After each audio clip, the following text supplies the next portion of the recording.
This is Jackie, and I'm here with Pros and Icons, and they are going to sing a public domain song for you. It's raining, it's pouring, the old man is snoring. He went to bed and bumped his head and couldn't get up in the morning. I think that song choice is so perfect, too, Yeah, right? because it's been raining for like 5 damn And when days. it's not raining, it might as well be because I'm just as wet from the humidity. Right? I'm like, can't dry off. It's the worst. So, yes, yesterday was your first stop at Warped Tour, correct? Yeah. How was it? What stage did you perform on? We are on the Full Sail stage right now, and it was awesome. I mean, again, this is our first Warped Tour. We've been coming to Warped Tour for years now, almost a decade, and to go from the concert goer to the performer is something my 15-year-old self would be crying about. Yeah. We are so inspired by so many. We love music. So, like from 1980s rock and roll to opera to Elvis Presley to Warped Tour. I mean, Warped Tour is what inspired us, I think, to become rock stars or self-proclaimed ones. So it is. It really is. It feels full circle. Full circle. Yeah. So it's a really great. I'm trying here, grasping for straws. But it's a really warming and humbling opportunity. It's fantastic. Very exciting. So I feel like Warped Tour is the greatest place for if you are an up-and-coming band or you've just put out new music, wherever you are sort of in the spectrum, to get new fans, to get new listeners. What's the one song you want new listeners to hear if they're walking by your stage to be like, that's our sound? I mean, we'll pick one each? I think so. Well, I'll pick the single to just push it a little bit. I think everyone should check out our song Wild Hearts. We wrote it in Los Angeles, and we are from New York City. So it was pretty cool to actually travel and do business there. We shot the music video there. We went into the desert as well, did a little bit of some shoots there. So definitely check it out. It's on YouTube, everywhere you can find music nowadays. But pick a deeper track now. Yeah, so my favorite song on the record, and I think it really speaks to the Warped Tour scene, it's called Catch Me. And it was our anthem to ourselves, kind of this like reminder, like this song that allows you to metaphorically look in the mirror and say, I can do it. But Warped Tour has become this home away from home, this place of, moral support for outcasts and weirdos and people who are a bit left of center. And in the Warped Tour scene, we all love music, and we manifested that energy and that anarchy and that inspiration into Catch Me. And I think it really touches upon our hybrid of sound. We are inspired by so much music. Like I said before, our band name is Pros and Icons. It's this inherent contradiction. So we're always teetering between different genre boundaries, mainstream and rock, and this kind of perfectly melds all of that together into this weird hybrid, and it's really, really cool. So, Wild Hearts is fun, and it's celebratory, and Catch Me is deep, and it's dynamic. And it's cool because the fans, when we were performing, reacted equally to everything. I mean, we saw people running down the hill to our set, and then when we got off stage doing the meet and greet, people ran towards the merch table. Yeah. It was a little bit scary, but so thrilling at the same time because this is what we're all about. This is what we want to do, and we're so happy to be doing it. We never been around such an alternative community like this, professionally at least, but we have been around a lot of pop mainstream artists. We've done shows with all of them: Shawn Mendes, Charlie XCX, Meghan Trainor, everybody. And it's so cool to have the both sides of the coin when it comes to music, because I know I've been guilty of death metal or nothing, man. It sucks if it's not metal. I've never been that, but it's No. But Pros and Icons made me appreciate pop music, and to even meld the attitude of Motley Crue mixed with the emotional impact of, let's say, Taking Back Sunday with the catchiness of One Direction. And I think that's something unique to us, and we're so happy to show that to so many new people at Warped Tour. And how does that hybrid kind of influence your fashion? Everyone has sort of individual fashion sense as well. Yeah, so what's exciting about our music is we're all individuals. We're 2 members here. We have 2 more members, Ty Lowe and Lenny J. we all kind of walked into music with different perspectives, but one overarching goal. My grandma was an opera singer. I am trained in opera. My voice teacher for the past few years has been an opera singer.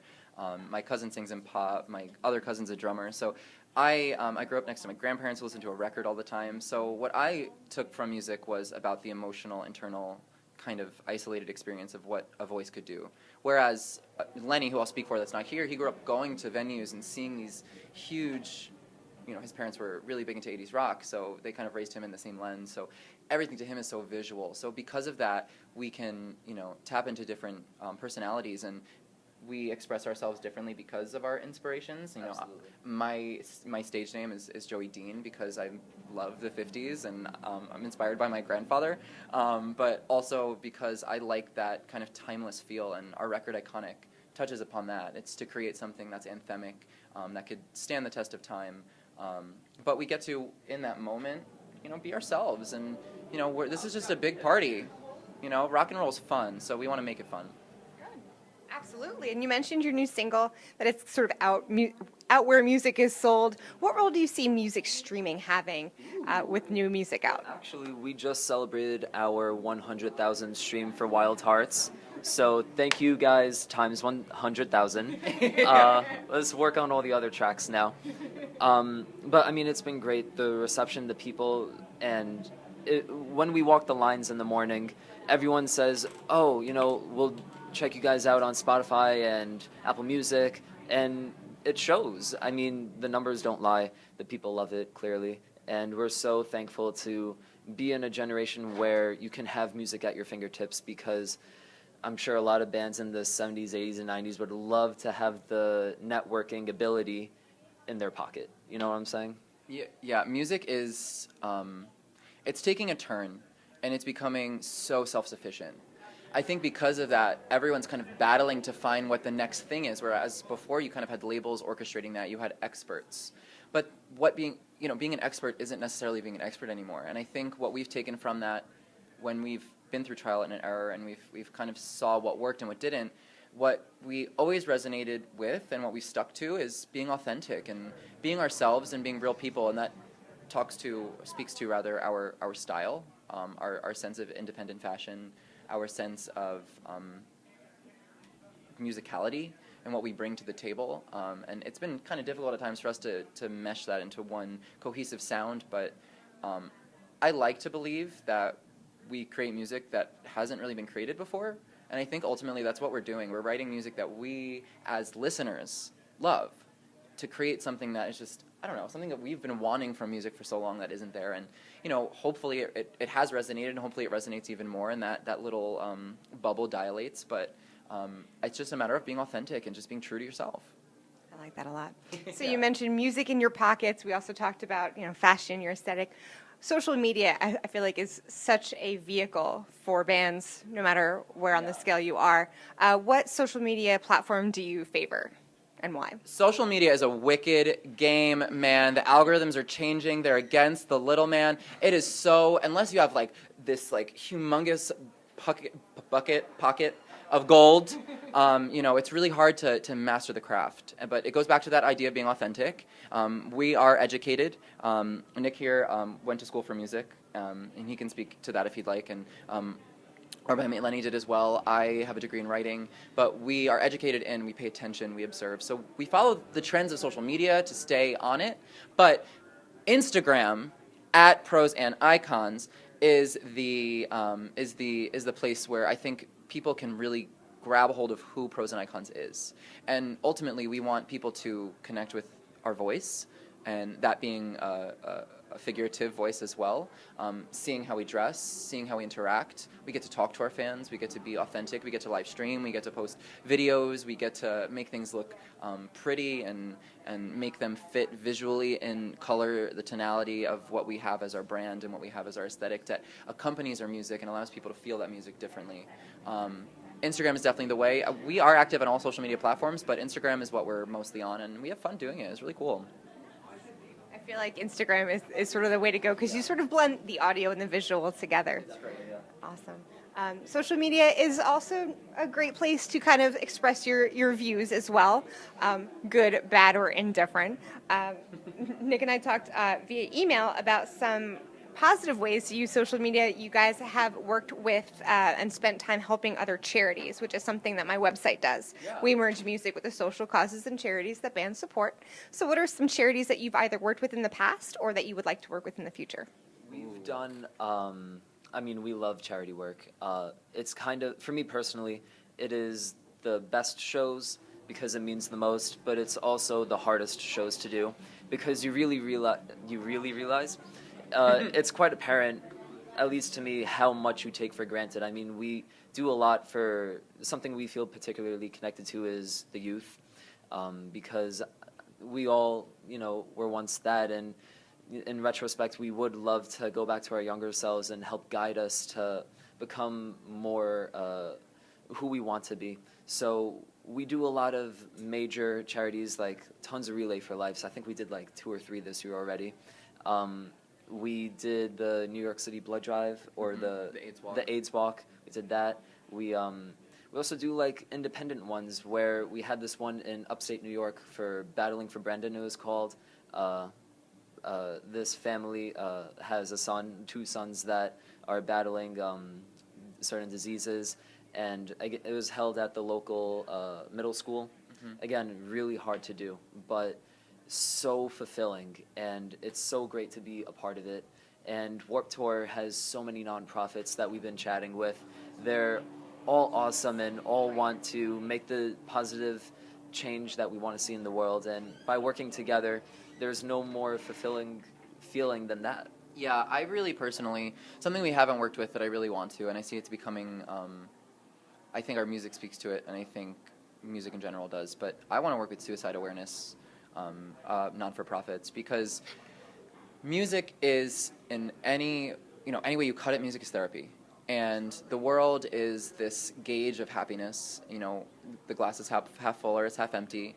And the world is complicated, and I think people have difficulty navigating through it. And sometimes a literal helping hand, a pat on the back, just someone to express that they've been through it. We as artists, we are able to do that, and we can expand our reach to so many people dealing with mental health issues and suicide. I see it's affected the music scene on such a large scale, and it's almost, I don't want to say it's become normalcy, but it's become conversation, and I want it to become conversation, but an educated conversation where people know, people know what causes, and people know triggers and ways to cope. But I personally just think music is such an extension of that. I look forward to working with, any non-for-profit that is for that cause. I think I have a group in mind that I can set you up with after that that. would be amazing. So speaking of which, I feel like young people in general, but also young adults and regular old adults like myself, we turn to music when times get tough. Yeah. What are some bands that you turn to when you're having a rough day? Well, I didn't know we were doing a 3-hour interview right now. Yeah, right? Well, to cut down to it, I mean, every band on Warped Tour means so much to me personally. This is the culture that got me into music and made me see, yes, this is what I want to do with the rest of my life, and these people are freaks just like me. We are outcasts together. And bands that helped me realize that were Bring the Horizon, A Day to Remember, Bullet for My Valentine, Attack Attack, even going back to Zeppelin and AC/DC and Motionless in White, my favorite band. They all have messages, and it's there if you listen, just like with us, because we were there where we went through hard times, and we turned to music, and we released music because we went through so much going on in life.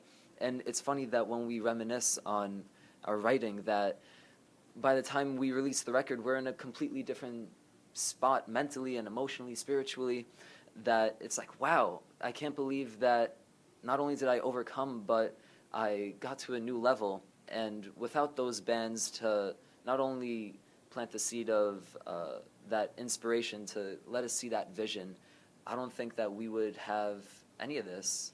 We just spoke with someone else about this, but for anyone watching, there is but a screen separating us. I mean, there isn't too much different. We're all people, and at the Warped Tour scene, we all love music. And I think what Nick spoke about, that there's such a cross section between where these artists have been and where we are and where everyone else is, and music is that gateway. It's the liaison connecting us. It allows us to have conversations subliminally, and I mean, my personal coping mechanisms are to find some source of nostalgia. So I always go back to things in my youth that remind me of my mother. So I'll go to Alanis Morissette, or I'll listen to Elton John and Journey, George Michael.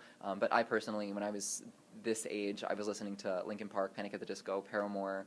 So I listen to those bands as well, and but it's really just there are bands that have that conversation built in, and it's also about coping mechanism. It's about just handling the way you handle. And for me, I think nostalgia is such a power. I think it's one of the most powerful frequencies that people feel, and it's a guiding light for me. It's a guiding light for our music. We build that nostalgia into what we create, because ultimately, I think that's what we're most inspired by, is what we've been nostalgic about. And for us, that's music. So we're inspired by the genres that make us feel nostalgic, but it's really about just coping, dealing, and having that conversation. And we're about to be real nostalgic about Warped Tour because it's almost over. Oh my God. So what's up next for you guys after Warped Tour? We are doing a festival in Poughkeepsie at the Mid-Hudson Civic Center. It's called the O Positive Festival, which is centralized around, correct me if I'm wrong, about musician healthcare and how to obtain the proper both mental and physical homeostasis. It's really, O Positive is really exciting. We met near, where's kind of where I grew up, near Poughkeepsie, New York. There is a really fun hub of artistic culture in general, but the O Positive Festival is something that is rather extensive. It's pretty huge. There's a lot of acts that come, and I think they're holding it outside this year, but they before held it at, intended to hold it at the Civic Center in Poughkeepsie, which is a big venue for bands. But it allows for artists to have health care, which is really exciting. So they have different panels of people that set up shop, and they actually offer services free for artists who, mental health, physical health. We have a single coming out in the fall, and we're going to be reimagining our album Iconic that came out a year ago acoustically, tapping into the Warped Tour scene that inspired us, and those, like I brought up before, those emotional frequencies that we love, that are in our music. I mean, we love anthemic, but we also like emotive. We like things that make you feel, and our acoustic sounds strip it back in terms of the musicality, but also in terms of the emotion. And that'll be really exciting to showcase a different vantage point of our music to our fans. And then we are and have been writing and writing and writing. We're always writing. We're ever evolving. I mean, just this experience alone is something that will shape music to come. Being exposed to so many bands and seeing what they do and being inspired by them, we will be, continuing to write. We do have records in the future. We're going to have so many records. I think some of our best songs are unreleased, but we're cycling through Iconic. And we're going to be presenting a different perspective of Iconic through music videos, through performance, and through our acoustic records. We'll get ready for much more from Pros and Icons. This is Jackie. Thanks to Chorus FM and In the Key of Change.